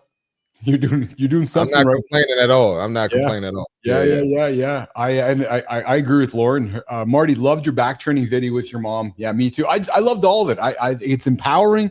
It shows the dynamic with you and mom. But for me, it just shows what 59 can be and what 59 can look like. Absolutely. And that's not staged. That's literally how we act. Oh, I believe it. I absolutely all day. Yeah. I believe it. I absolutely believe it. But she's empowering. She's empowering and she's encouraging. And that, you know, somebody who sees mom there. Let's face it, not a lot of 59-year-old women have the confidence to put a crop top on, B, to go and lift, like lift heavy weights, right? Do hip thrusts, right? And to put herself out there and if in a public forum too. That's the other thing that people sometimes don't think about, right? Is that she's in a public gym doing her thing, not behind some closed doors. You know, she's out there doing her thing, and she's like, "Yeah, I'm fucking getting after it." Yeah, someone wrote like on one of the videos, like, you know, don't hurt your mom. You know, don't have her pass out. And just it's sad how people just don't understand. Like, if she's at a certain fitness level, she's probably fine, and you can be at that fitness level at this age. You know. How does mom deal with outside of the gym, food wise? Is she pretty disciplined? Oh yeah, for sure. She's definitely disciplined. Yeah, she most of the stuff she eats is clean, but I mean, like, I think she probably gonna kill me if she watches this, but I think she's gonna get the cookie butter coffee from Dunkin'. It's like a seasonal coffee with a shit ton of sugar in it. It's Thanksgiving right this week. Yeah, she's like, I got to get this before it's out of season. Because everyone keeps talking about how good it is, but she definitely enjoys herself too. But I'd probably say 90% of what she puts in her body is whole foods and clean stuff. Well, and it shows. Right, it just shows literally in how she brings herself together and gets after in the gym there. So that's awesome. Exactly. Awesome. Yep. All right, pal. Well, I'm going to let you go. I got something I'm hopefully going to share with you later today. I've been working on it hard here, and I've been wanting to get more of it done before I shared it. So it is the business plan that I've been working on. I expect it to drop. I don't think I shared it. Hold on, I'll have a quick look here. No, I just shared a 1 page with you, but I'm going to share more of it later today with you. Share it with me. Okay. Awesome. And let me ask you, so I'm usually done training while the show is going on. I don't know if you mind if I drop in late on Tuesdays and Thursdays. 100%. Yeah, come on in here. Okay, Man. cool. Yeah. I'll come in late. I still want to get in here, but no, listen, I'm absolutely, you're part of this thing. So you know how it works. You we're here for 2 hours, and when you get in here, you jump in here, and we'll get you on here. Now look at the 2 stream dropping in here, brother. Let's get after it. Love to have you. Yeah. I booked market, so it shouldn't be any issues when I come back. So no issues. We got. So I'll be here late tomorrow, man. All right, pal. We got a guest. We got a guest coming in tomorrow as well. So we got guests for the rest of the week. Oh, we had a guest on Friday, man. He was awesome. And then we had coffee on Saturday, and he shared something with me on Saturday that fucking blew me away. So as a result of that, I said, you got to come back. So he's coming back next Wednesday, maybe just for a short period of time. So hopefully you can be here, because he did something on that Friday show that he's never done before. And then he admitted it to me on Saturday. And I'm like, holy fuck. He proved my thesis around live. And I just said to John this morning, I said, I'm not going to share him anymore, John. I'm not sharing more with you. I want him to share what he did last Friday live next week on the show, because it was really good, actually. So it was awesome. So okay, cool. I'm gonna get you out of here. I'm gonna keep work towards wrapping this up with my arrays in the community corner, and we'll catch up a little later. Okay, brother? All right, man. Have a good one. I'll see you. You too. All right, guys. Marty's out of here. Boopity boom. Good morning, everybody. Welcome back to Mornings in Live with Keith, John, and friends. Jamie Newstead got a new job. What's going on, Jamie? What's going on, brother? Good to have you here in the community. Good to see you, John Petrocelli. How is that, Petro? Did you get to hike in this weekend? Just wondered.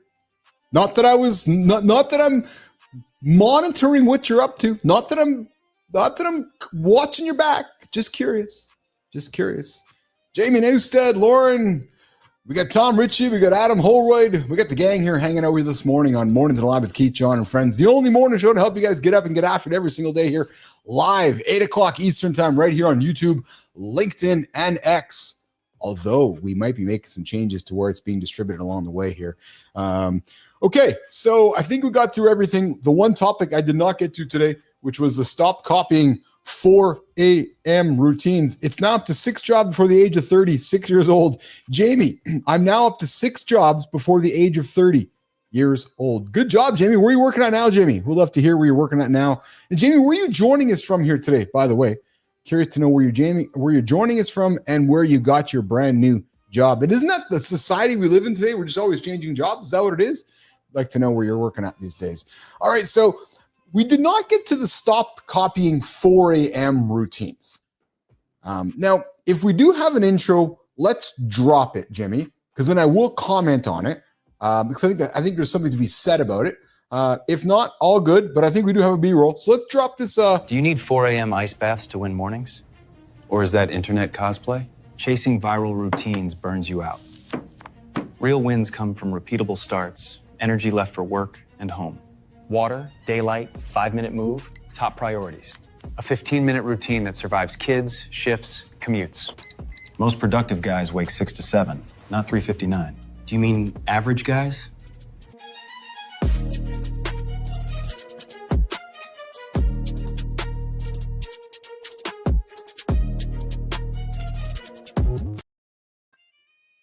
All right. So, have you ever felt guilty for not waking up at 4 a.m. and not plunging into the ice bath, not doing all the stuff that the morning gurus tell you to do, like me? Well, listen, today I'm going to give you some permission. We're going to break the spell. We're going to talk about the most effective morning routine that's consistent, built around your actual life, not viral aesthetics. But before we get to that, I can look over here to the comments here. We got Newstead. The new job is in Bunnings Warehouse from. Yeah, that's right. Jamie's in Australia. That's right. That's awesome, man. And then Petro, my better half keeps changing up the plan. No Crowder's Mountain yet, but double. Oh, good job. Doubles golfing. Yes. And then Jamie, no, because I believe everyone has a different time waking up. That works for them, not everybody. Interesting, Jamie, because it's funny while you're going there, because I'm going there as well here today, actually, which is this idea of encouraging people to find what works best for them. Now, we live in a world where everybody's trying to create content to move the needle. So everybody's saying what works best for me might work best for you. But really, the goal isn't in the heroic hours. It's in reliable starts, habits that lower friction, habits that might protect your energy, and habits that might align with your season of life. The reality is, guys, the consistency beats the intensity for long-term health, focus, and confidence. Most importantly, though, I would say it's the interest. So I love the mornings. I believe the mornings is the way to start the day. And what I mean by that, I believe mornings is the way to start the day on the right foot, to set the tone, to set the conversation for your community. So whether it's an early morning, mid-morning, late morning, what I would encourage you to do is find what works best for you.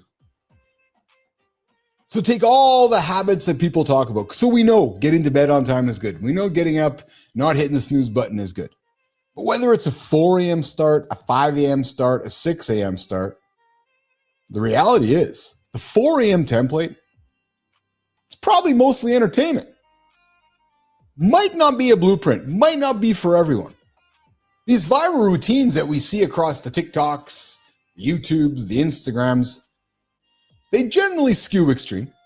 We talk mouth taping, we talk taping our eyes, we talk about all these crazy things. But what they often ignore is the realities of life. The jobs, the spouses, the kids, the expectations, the deadlines.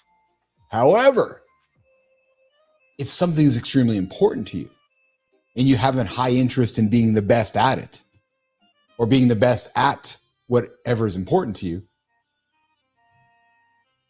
you're probably going to find a way to make that morning the most productive start to your day. In my experience, in my research, most productive men wake that 6 to 7 a.m. spot.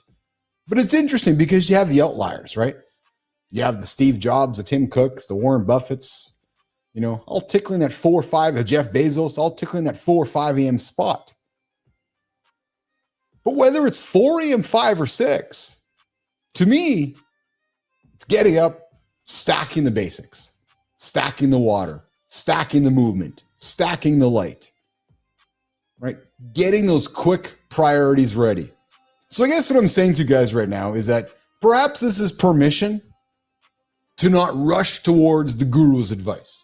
Keeping it simple. Keeping it simple. Maybe the ultra early alarm that I'm encouraging you to chase might be spiking stress for you. Or maybe it's spiking stress because you're having a hard time getting to bed on the right time the night before. Maybe the commitment of 5 to 10 minutes of movement first thing in the morning stresses you out before the day starts. We know it works. Get up on your time, find a routine that works best for you, get moving, watch the magic happen. But guys, we're going to have those family responsibilities. What I would invite you to do, though, is have it drive your routine design, not having your design drive the routine. So what's the practical takeaway? Build that morning routine that works best for you, not for what the guru says. And I'm one of them. But my recommendation is this. Get up, put those non-negotiables on the table, and win them daily. Whether it's 4 a.m., 5 a.m., 7 a.m., it all starts in the morning. So don't worry about copying what somebody else says. Take what others say, take what others do, take all the information, synthesize it, and create something that works best for you. All right, guys, Maya, I think we got some things to talk about in the community corner. What do we got, Maya Rez? Welcome back to the Community Corner, fellas. Today, we're stress testing discipline. We're going to talk about designing a life that runs without motivation, moving on after fuck-ups, and getting clear on what you don't do so you can focus on saying yes to the right opportunities. Let's hear those stories, Keith.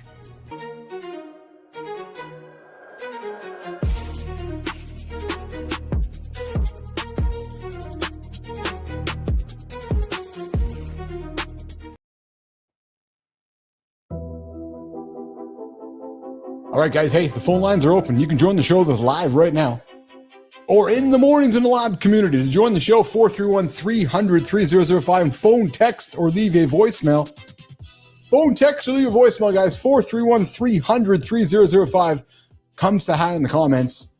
We've got a combined stream now, guys. Vertical and horizontal is all together on one stream right here on the Mornings in the Lab live network. To those that are not watching the show live, I invite you to get up, get after, join us every single day live, 8 o'clock Eastern time, right here on Mornings in the Lab with Keith, John, and friends. All right, guys, let's do some stuff on YouTube. How to force yourself to be consistent and do hard things. Matt Gray, he built 4 companies and a community of over 14 million people. His secret?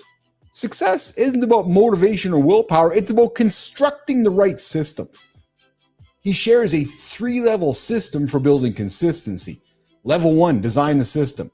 Audit, declutter your environment to remove friction. I'm all about that. I cannot work in an environment that is messy and cluttered, whether it's physical or whether it's digital. When it's cluttered, I am not clear. Create routines and plan your day in advance. Break large projects into actionable steps and focus on small daily wins for compounding growth. And then level 2, he talks about this.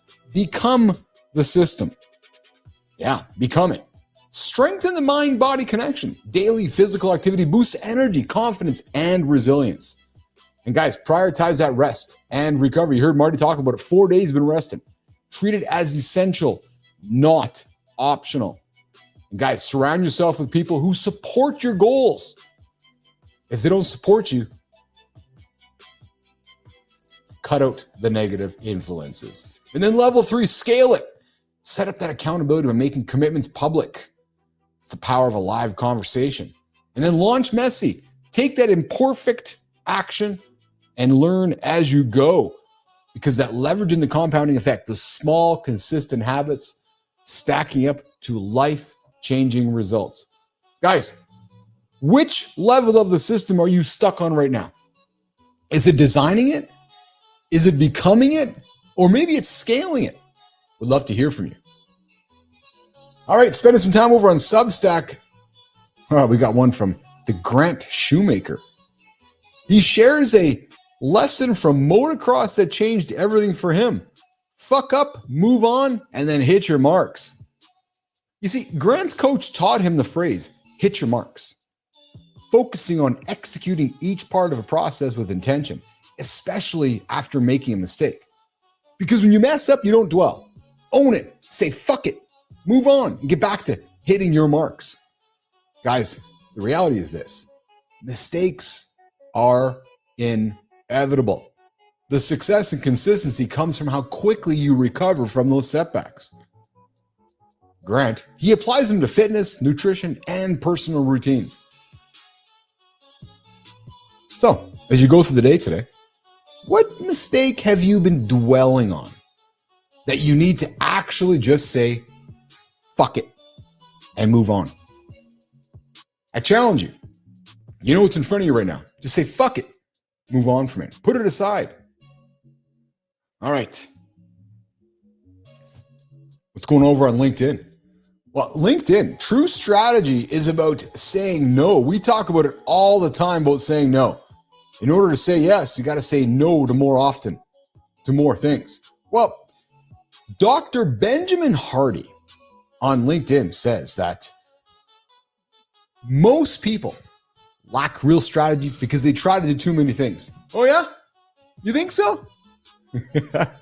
True strategy is about differentiation, focus, and saying no to the majority of opportunities.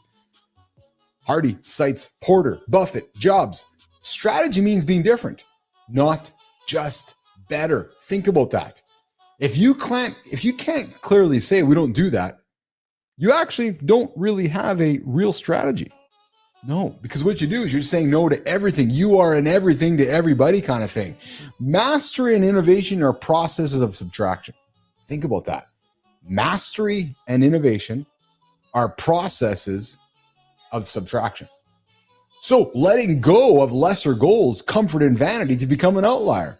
Successful people say no to almost everything so they can say yes to deeper focus and bigger impact. Committing to unique focus often brings resistance, especially from those closest to you.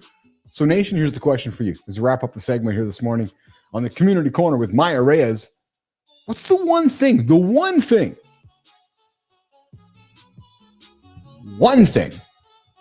that you need to stop doing to finally focus on what truly matters? Maya, what about you? What's the one thing you're going to focus on that truly matters, Maya? Maya Reyes. Get those systems in place, know what you stand for, and be okay with mistakes. You don't need a perfect plan.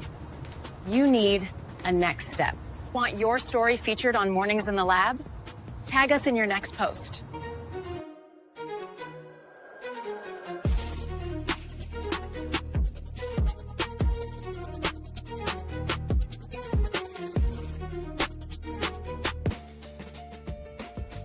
Ever feel like you are stuck in your head, unable to move forward because your thoughts are tangled, unclear, and overwhelming? What if the key to breaking through wasn't another course or productivity hack, but something as simple as putting pen to paper?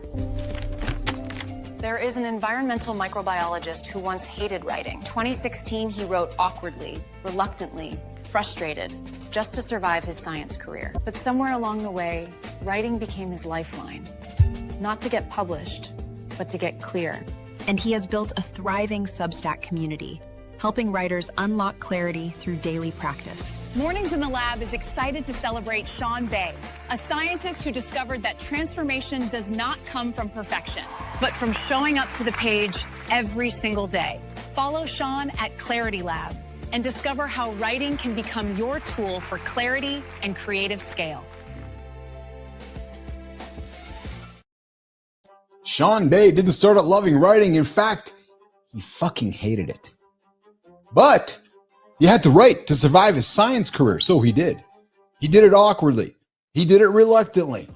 And he did it often while quite frustrated. But then something shifted for Sean. Writing stopped being a chore, and it became his clarity tool, not for publication, but for understanding himself. Now, today, Sean runs the Clarity Lab on Substack, helping writers build confidence through daily practice.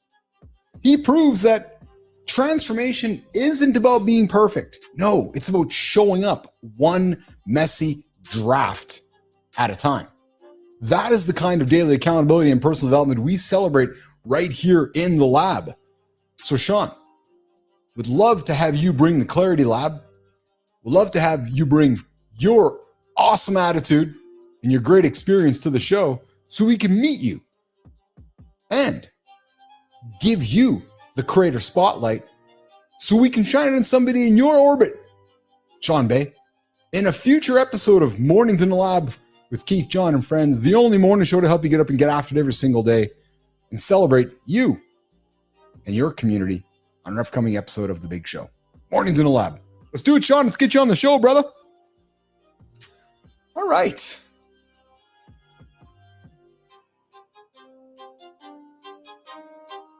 Our first dual stream experience today happening in the lab. Wow. Worked out pretty good, Jimmy, I think, eh? I think it worked out pretty good. Although, I think we need to send the note. I think I'll send the note to StreamYard here today that when we are running videos, like openers, there's absolutely an echo going on in my ears. So I am hearing both streams in my ears. I'm going to think the audience is not, because the audience is only listening to one stream, right? So they're not, when they're on YouTube, they're generally watching one or the other. But as we run those openers, those intros, I am definitely getting some echo on my side. And it's fascinating to me. But I think overall, the experience for the user, the viewer at home, much better experience. Petro, did you notice this today too? We got two streams on one here. Yeah, we got two streams on one, and I think it's actually working out pretty good. Better than I gotta be honest. Better than I expected. True mother story. Yeah. Okay, guys. Okay, guys. All right, fellas. We're working towards a wrap here right now. Yep, true story. Today, we clocked our group chat. Hey, did you guys notice John was tired today? Or was it just me? Who all noticed Andersen was a little sleepy today? Did you guys notice? I noticed. Just moving a little slow, maybe. I could tell the guy was, Jimmy, maybe he popped the cannabis pill last night or something. But I noticed that his pace was a little bit slower today than normal. Yeah, exactly. And I'm going to think this is going to be much easier for our guests' experience too. I guess, hey, Melissa, I guess we got to redo the guest email. The dual stream email is done. I guess we don't need that anymore. Yeah, holy smokes. What I also am learning is that people can now join the show on mobile. So now our guests do not need to be. We can have Marcus. Okay, nation, there's an email going out to all the folks that had difficulty reading the instructions. Petrocelli, stop laughing. So we're going to send an email out to everybody in the Mornings in the Lab network that could not follow the IKEA instructions so that we can invite them to the show now. They just have to click one button. It's working pretty good, though. I'm curious to know what's going to look like when the show's over, whether they gave us 2 streams or 1 stream. And if they gave us 2 streams out of 1, we can just chop this up. Holy fart-a-roni, man. I will do a content analysis on Jay's. Hey, Petro, I don't know if you need to do a content analysis. You just got to listen to the first few minutes of the show, guy. He's like fucking zombie guy here today, it seemed like. It's true, man. We spend enough time we all spend enough time together where we all know when somebody's maybe pulling up the edge of the boat. Pulling up the edge of the boat? Yeah, that's my cliche here for today. All right. Well, I'm going to work towards walking out of the lab here, transitioning over to tomorrow. I got an outro. Melissa, I see the outro. Trust me, I'm getting to the outro. Yep, I'm not forgetting the outro. I'm pretty excited here today. Oh my God, we got a big week, got a bunch of guests here. A lot of things happening behind the scenes, which I'm pretty jacked about. Yep. The live network we've been working on, relaunching our behind the scenes newsletter, teaching people how to have live conversations on the Mornings in the Lab live network. And it's, I need to kind of ramble for a quick second here. I was doing some work this weekend, and as I was doing some work, I know the consensus is, well, what's so difficult about having a live conversation? Really? It's fucking difficult. Let me explain why. It's not just talking for the sake of talking. When you do this for a living, or you do this as part of your business, or you're doing this for your community, you got to be recognized that there's people listening. So there's a skill set involved with talking, entertaining, and informing all at once, right? Hence the live framework we put together, right? The framework, right? Being the leader that walks to the microphone before anybody says, right? Using that influence, using your vulnerability, using your energy to draw the crowd in. That's live, right? It's not just talking for the sake. It's not just turning the mic on and talking, or else people aren't sticking around. So there's a whole skill set involved with live conversation to bring people to the table. And I'm excited to be teaching that behind the scenes. All right. Okay. We're going to put some distant tunes here. There we go. Fellas, wrapping it up here today. We clocked the group chat alter egos. We got some current conversations on the table here today. We talked real life zombies, blood sugar, basically lifting weights or running. The no shit Sherlock segment. That could be a segment. I know I'm working on my Did You Know, and I know the dumb shit award. I got these segments I'm so bullish on bringing to life. But we could have a no shit Sherlock segment as well. And then we talked about the gut biome in the center stage. Hour 2, we built a real life morning system. Talked about 4 a.m.s. It doesn't got to be 4 a.m., guys. No, it's actually 3. We talked air fryers. We talked about how AI has changed the show, actually, with just a small little change with the dual streams. Coming up tomorrow, back in Parkers versus pull-in guys. Yeah, you heard me clearly. Do you back in park or do you pull in? The parking lot culture war gets averted. We're going to have a fun conversation about that. Matt Cook. Guys, ears up on this one. Why 80,000 plus men are having 30-minute sex without orgasms. It saved his marriage. It's candid, practical, relationship first. Now, I'm just going to go on and say this, man. I don't know if I could have sex for 30 minutes without busting a nut. I'd be fucking bunged up, backed up, and I would be one miserable son of a bitch. True story. If I played around for 30 minutes but couldn't release the tension, I'm excited to meet with Matt about this one because and I'm suspecting Andersen might even be the same way. We're gonna get some hybrid training for men over 40. The 9 remotes on your coffee table. Do we all still have multiple remotes in the house? Is this one of those conversations we gotta have? And then transparency wins. 3 times owning the mistake earned more trust. And then guys, who are we? We're your daily accountability partner. We are called Mornings in the Lab with Keith, Jon, and Friends, and we are located on the Mornings in the Lab live network, right here on YouTube, right here on X. Yep, 8 o'clock Eastern time, live. Myself, John, Marty, the entire gang. So keep showing up, nation. Keep stacking those wins on behalf of the whole gang. Petro, Jamie Newstead. What else we got here? Sean Bay, Lauren, everybody else. Adam Holroyd, Spartacus, Double A, Global, Good Time, Sullivan. I know I'm missing Tom Ritchie, Legacies Podcast. Whoever the host of Romper Room was. I can't remember your name, but I love you too. We're getting out of here. We'll see you tomorrow, guys. 8 o'clock Eastern time, right here. Mornings in the Lab. 7:30 first with Matt Roof. Kindness Rising. See you guys tomorrow.